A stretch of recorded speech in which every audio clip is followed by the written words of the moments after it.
I think he's not going to get as many starts as I would like, but I think Shedeur wins at 2 games for the Browns this year. They said he was all hype. Just another kid riding his father's legacy. But when Shedeur Sanders stepped back onto that field, fresh off an oblique injury that had people counting him out, he didn't just show up. He stole the spotlight. No flashy interviews, no comeback tweets, just pure dominance on the practice field and silence from the doubters. It's got fans buzzing, coaches watching carefully, and scouts whispering behind the scenes. Because what Shedeur just did, it might be the moment that shuts everyone up for good. But before we get ahead of ourselves, there's more to this story than just a strong practice. Because what's happening behind the scenes might be even bigger than what you're seeing on the surface. Do you think it's just inevitable that at some point this year, if Shedeur fights through and is fine with this oblique injury and health isn't a problem, that Shedeur at some point will see the field in Cleveland as a starting quarterback? Yeah, I think that he probably will. I mean, at this point, I can't imagine Joe Flacco being the starter for 17 games. I can't imagine that happening. Especially the first 6 games are brutal. For the Browns. For most players, coming off an oblique injury means easing back in. Limited reps, caution in every throw, and coaches watching your every move like a hawk. But Shedeur Sanders isn't most players. After missing time in camp, he showed up to practice like he'd never left. No signs of rust, no hesitation, just zip on the ball, precision in the pocket, and energy that instantly shifted the tone of the entire session. Observers on the sideline say he was surgical, launching tight spirals, threading passes between defenders, commanding the huddle like a veteran. And this wasn't just a fluke bounce back. This looked calculated, like he had been waiting for the exact moment to remind everyone who he is. Video clips from that practice are already circulating online, with fans and critics alike scrambling to adjust their narrative. Just days ago, the conversation was about whether he'd even be cleared to play this weekend. Now, it's about how ready he looks to dominate. On the Shedeur kind of bandwagon. But again, I coached up there and I watched him, practice. Now, like I said, he took too many sacks. But here's the thing. This wasn't just about answering injury questions. It was the first domino in a bigger story of one player and one name turning pressure into performance. At this point, the excuses are running thin. For over a year, critics have been waiting for the Shedeur Sanders hype train to derail. They said he was coddled, that he couldn't take a real hit, that he folded under real competition. And yet, every time he steps on the field, he shuts them up with his game. Last season, they said his numbers were inflated, that the competition was weak. But the film doesn't lie. He took more hits than most quarterbacks in college football and still stayed composed. Now, after sitting out with an oblique strain, they expected a slow return. Another excuse to slap on the overrated label. Instead, he came back commanding the offense and throwing with surgical precision like he never left. It wasn't just good, it was dominant. And it wasn't just one play, it was every drive. Thing about Shedeur, some of the criticisms, lack of arm talent, lack of overall athleticism, took too many sacks, and the whole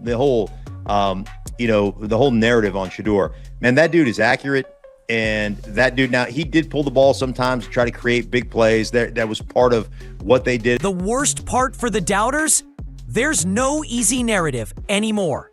You can question a player once, maybe twice. But when he keeps proving you wrong every single time, you're not exposing him. You're exposing yourself. But Shedeur's not wasting time responding to critics. He lets his play talk.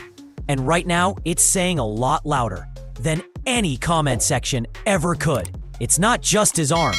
It's his mindset. While most players his age are still learning how to handle pressure, Shedeur Sanders thrives in it. It's almost unsettling how unfazed he looks, whether it's during a 2-minute drill, facing a blitz, or walking back into practice after missing time with an injury. He doesn't flinch, doesn't blink, doesn't even crack.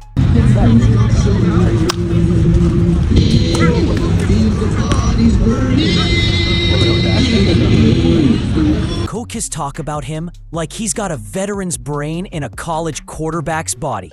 Cool, calculated, quietly confident.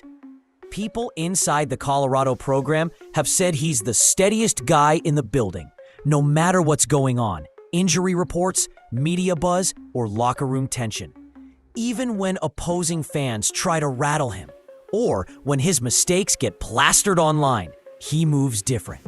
No emotional outbursts, no social media apologies, just silence. Then a sharper game next time out. That's what separates him. Because you can teach mechanics, footwork, even leadership, but you can't teach that kind of mental steel.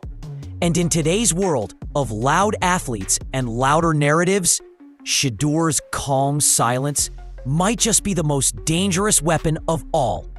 Let's be real. The last name Sanders might be both his greatest advantage and his biggest curse. Being the son of Deion Sanders puts you under a spotlight most players will never experience. From the moment Shedeur stepped onto a football field, the whispers started.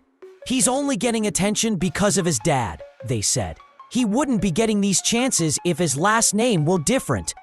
That narrative has followed him everywhere, through high school, Jackson State, and now Colorado. And yet, here's the part the haters conveniently ignore. If Shedeur wasn't performing, that spotlight would have vanished a long time ago. Instead, he's thriving in it and turning it into fuel. People inside the program say no one studies game film harder, no one shows up earlier, and no one prepares like him. Even NFL scouts have taken note. Whispers from inside camp suggest teams are quietly recognizing that this isn't some coach's son storyline. It's a legitimate quarterback carving his own legacy. Still, some claim the nepotism angle hasn't disappeared. But every time Shedeur steps on the field and delivers, it becomes harder and harder to argue that this success is anything but earned. Before Shedeur ever throws a pass on Sundays, he's already a $1 million athlete. Thanks to NIL deals and social media influence, Shedeur is one of the most marketable names in college sports. Luxury watches, custom cars, designer fits, his branding is everywhere. To some fans, that screams confidence and strategy. To others, it's a distraction screaming louder than his game. Critics love to say he's more influencer than quarterback. But there's a twist they don't talk about. He's doing both.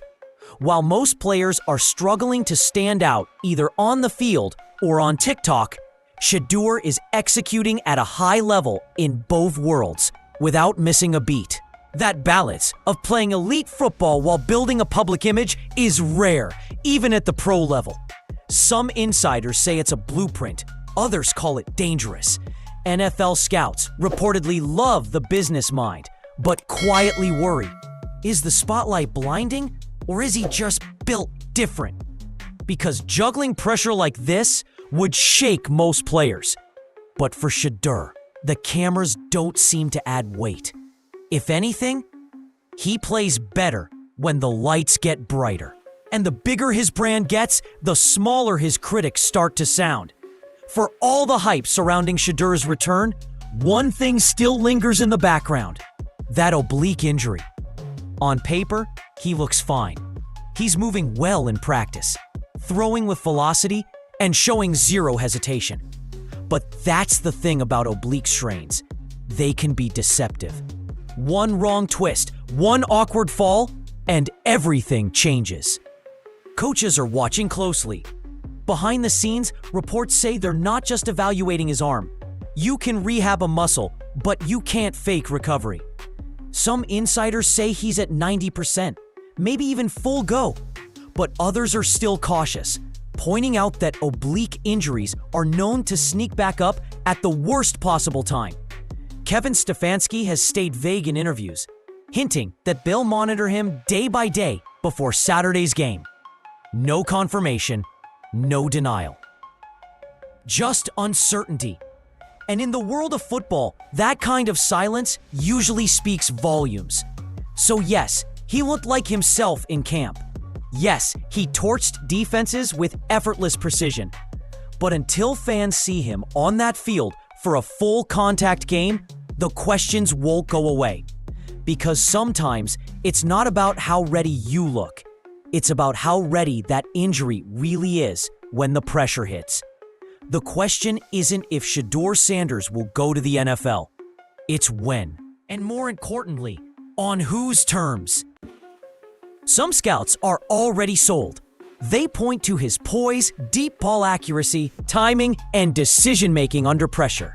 One talent evaluator even said he's got more NFL tools than half the quarterbacks already starting on Sundays. But not everyone agrees. Some say he holds on to the ball too long, that he locks onto primary reads, that he hasn't faced consistent elite-level defenses yet. There's even been quiet talk that Shedeur might skip the draft if the right situation doesn't present itself. Think about that.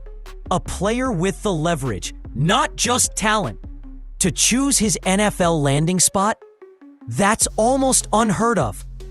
But when your dad is Deion Sanders and your NIL earnings rival rookie contracts, you don't have to settle. You can wait. You can control the story. And that's what makes this moment so interesting.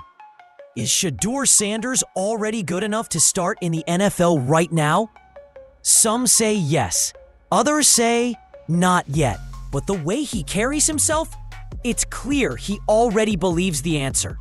Now, he's just waiting for the rest of the world to catch up. Shedeur Sanders isn't asking for your praise. He's not begging for headlines.